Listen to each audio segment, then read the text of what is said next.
وجميله بشويه توابل، وهنعمل منها صوص خطير. هنبدا دلوقتي جايبين نص كيلو بانيه، يعني تحاولوا ان انتوا تجيبوه تخين شويه، انا ما عرفتش بصراحه. هلبس بس جوانتي عشان نبدا. هنبدا بايه بقى دلوقتي؟ معانا نص كيلو بانيه مقطعينه، طبعا بانيه شرايح عادي. هننزل عليه بالتوابل بتاعتنا. ايه التوابل؟ حبهان، حبه صغيرين، عشان خاطر الحبهان انتوا عارفين ريحته بتبقى ايه، قويه.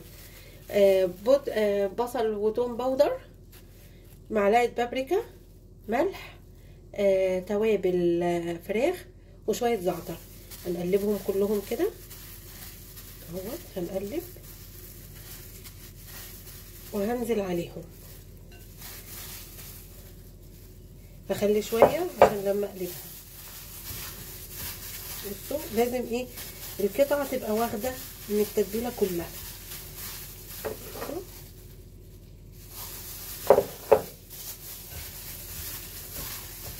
وممكن ننزل عليهم بشويه زيت زيتون او زيت عادي. انا هنزل عليهم بمعلقه زيت زيتون.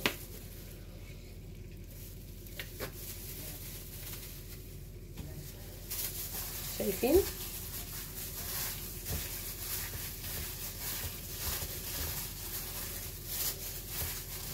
يعني الوجبه دي هتكفي 5 افراد. طبعا انتوا عارفين عدد افرادنا، دي هتكفي 5 افراد. هنزل ببقيه التوابل عليهم، حاجه بسيطه.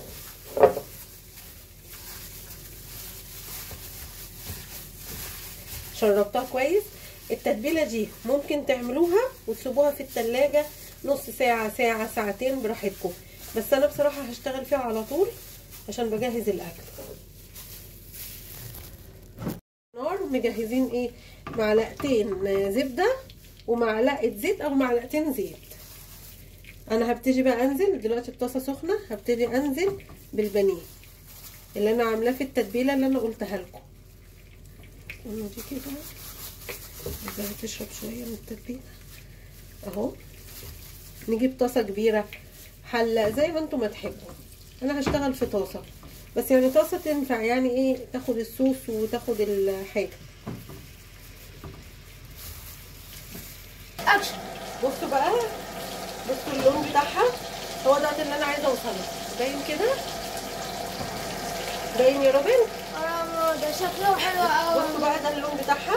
هي كده استوت كويس، يعني هي استوت من بره ولسه في تكمله التسويه بتاعتها. هنكملها برده من جوه. بس احنا دلوقتي ايه، واصله للدرجه دي واللون ده. انا هبتدي اطلعها في طبق عشان ابتدي انزل بالمكونات.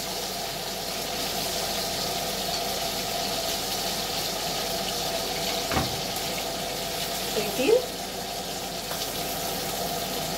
بصوا هو في بقى يعني في السمنه وزبده كفايه، فانا مش هزود. لكن لو الكميه اللي انتوا حاطينها قليله، لقيتوها قليله، تبقوا تزودوا. عارفين ده بقى كده دلوقتي. احنا كده هنبدا ننزل. بصوا بصلتين انا مجهزاهم ومقطعاهم زي ما انتم شايفين كده شرايح. هنبدا ننزل بقى في الطاسه مكان البانيه اللي احنا حمرناه.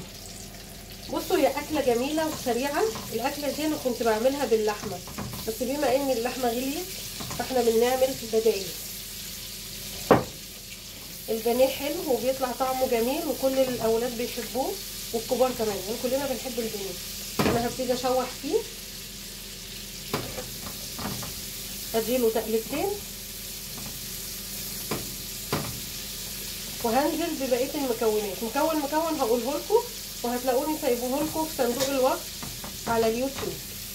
يا جماعه لو عجبتكم الوصفه نعمل سبسكرايب للقناه ولايك للفيديو. ويا ريت اللي يجرب الاكله يكتب لي ان هو جربها وايه رايه فيها. بصوا هو ايه كده، يعني البصله خدت معانا لون. انا مش عايزه اشد عليها السوا. هنزل عليها بمعلقه كبيره من الثوم المفروم. شايفينه؟ معلقه كبيره. وبرده هقلب. هي طبعا التوابل كلها نازله في الطاسه، والزيت والزبده بتاعنا او السمنه البلدي.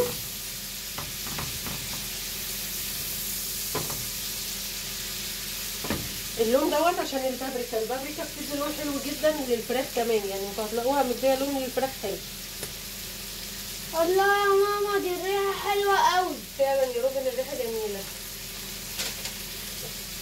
هنبدا بقى ننزل بالهوت صوص. بصوا انا ما عنديش هوت صوص، نعمل ايه بقى؟ نجيب ليمونه نعصرها ونحط عليها معلقه صلصه. تمام، انا عصره ليمونه كامله وحط عليها معلقه صلصه، ده كده بديل الهوت صوص. شايفين؟ روبن حاول قرب كده الكاميرا عشان يبان.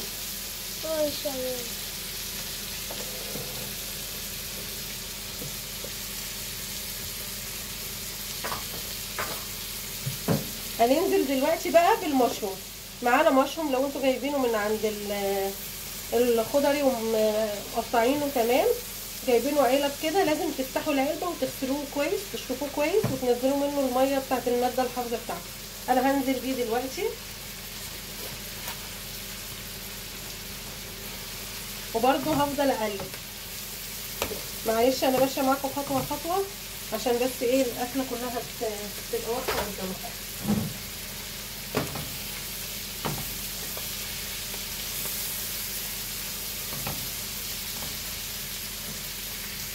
بصوا انا بعمل تشويحه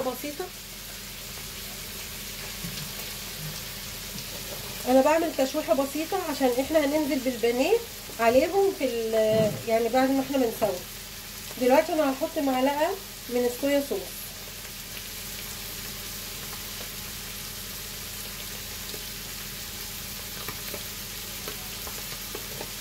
بس كده كفايه. الصويا صوص بيدي طعم حلو جدا للاكل. هنفضل نقلب عشان المشروم يفضل يعمل تكتكه كده. بصوا كده احنا مستمرين في التقليب. احنا بقى هنزود يعني حاجات بسيطه من التوابل. انا حاطه معلقه صغيره من الفلفل الاسود ونص معلقه ملح، وحاطه مرقه دجاج الفوريه كيس. هقلب عشان هنزل عليهم بعسل نحل، معلقه عسل نحل. خلوا بالكم العسل النحل مش هيدي تسكيره، يعني مش هتبقى الاكله مسكره، لا هيعدل الطعم وكمان بيفرز التوابل اللي هي محطوطه، يعني هو مش بيحلل حاجه، يعني انتوا ما تفكروش ان هي هتبقى مسكره. بصوا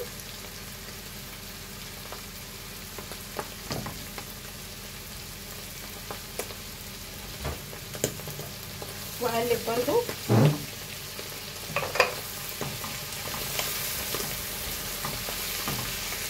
شايفين اللون ده عامل ازاي؟ احنا كده حطينا كل التوابل اللي عندنا. هننزل بكوبايه ميه سخنه عليها، كوبايه ميه سخنه عشان ايه؟ نتقل الصوص. في الاخر خالص انا مجهزه معلقتين من الدقيق. هنشوف لو احتاجت معلقتين اوكي، انا هحط الاول معلقه، لو لقيت ان هي محتاجه المعلقتين هحط المعلقه. بصوا معلقه هرميه كده حلوه، شايفينها؟ هنزل عليها وهبتدي اقلب. هتدي بقى ايه قوام الكريمه كده يعني. انا هنزل بالمعلقه الثانيه.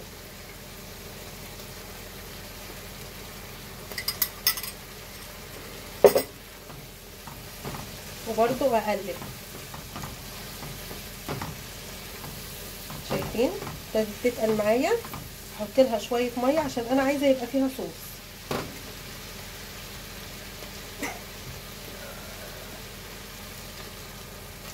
يعني حطيت في حدود نص كوبايه ميه تاني.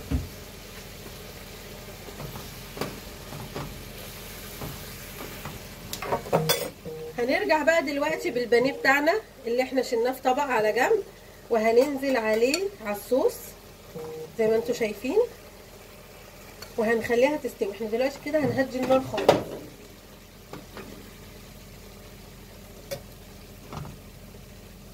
هو يا جماعه اللي يجيب بانيه يعني يجيب صدور فراخ تبقى متقطعه اتخن من كده. انا عشان كان عندي بانيه في التلاجة فطلعته. بصوا اهي كده برضو هي هتحتاج ميه تاني. يبقى احنا كده احتاجنا كوبايتين ميه مش كوبايه، عشان انا عايزاها تبقى فيها صوص كويس تستوي والصوص بتاعها يتقل. دي بقى هنقدمها مع رز بسمتي او رز ابيض، رز ابيض عادي، او رز بشعريه، او بطاطس جنبيها وتاكلوها بعيش زي ما انتم ما تحبوا.